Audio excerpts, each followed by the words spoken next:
Hello internets, Jesus loves you. My name's Cody and this is the Christian News Show we do every Tuesday. And our first story of the day is a small one, but people seem to be offended by everything anymore. There's this local news anchor in Oakland, California named Frank Somerville. Not to discredit him, he has 5 Emmys, I don't personally know who he is. Either way, a proud mom sends him a picture of her child and a bunch of other friends who are ready for prom, praying at dinner. He posts pictures saying, "I'm so proud of these kids for praying and being well behaved." Also quoting the mother saying that in a world where kids are known for Tide Pods and sniffing condoms up their nose, it's nice to see something like this. And that brings us to where we are right now, where the picture has basically gone viral and there are a ton of people hating on it because they believe Frank is saying that because they are praying, they are being well behaved, and not they are praying and being well behaved. In fact, he had a comment on the photo to say, "I'm not saying that because they're Christians they're well behaved. The religious side of it had nothing to do with it." And so here's my thing. There are tons of reasons to not like Christians. Like Westboro Baptist Church,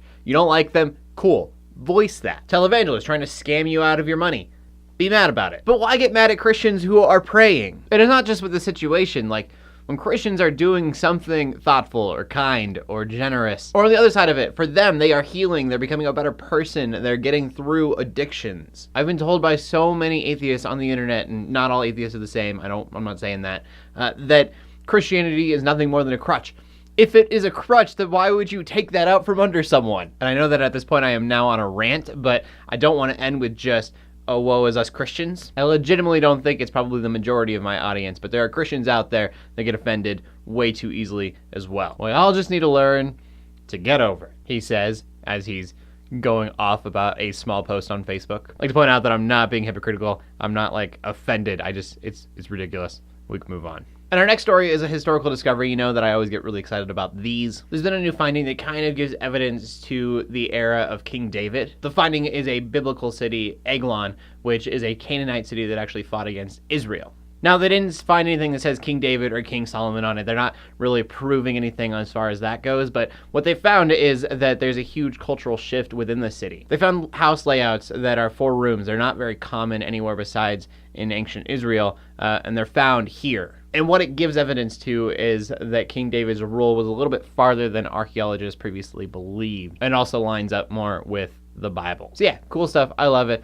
Not a lot of people argue that King David didn't exist, but just little pieces like this are really kind of cool. And from that, we go on to the final story of the day. We've talked about Lucian Greaves in the past. He is the head of the Satanic Temple, and he's like as good as the Freedom from Religion Foundation at this stuff. Little Rock, Arkansas recently lowered a statue of the 10 Commandments down to the ground, and as soon as they did so, he filed a lawsuit against it. If you're unaware, this is the same guy that was trying to build satanic statues and put them near monuments like this in the past. And I really don't look at this as the same as the internet outrage of the first story of the day. The reason that he's doing this is just for the sake of fairness. I don't think that Lucian Greaves is actually offended at this point. Now, as Christians, we find it really annoying when this happens, but I understand if you're of a different religion, then it's frustrating that the 10 Commandments goes up on a state building and something from your religion is definitely not allowed. Lucian Greaves doesn't actually want satanic statues built. He just wants it to be so that there are no religious symbols near a state building to begin with. But I'm sure the internet will find a way to rage about it anyway. And that's where we're gonna end today's show. I'm a little nervous about this one. I'm gonna be honest with you, just because when I rant, I'm usually, there's no script. it just kind of comes out of my mouth. So hopefully it was good. Question of the day, do you think that we should have statues like the 10 Commandments by capital state buildings, or do you think, no, that's completely wrong? I want to know what you guys have to say, so please leave a comment in the comment section down below with your answer. My name is CodyArmour, bringing you Christian news in a not so boring kind of way every Tuesday. We'll see you later. Love you guys. God bless.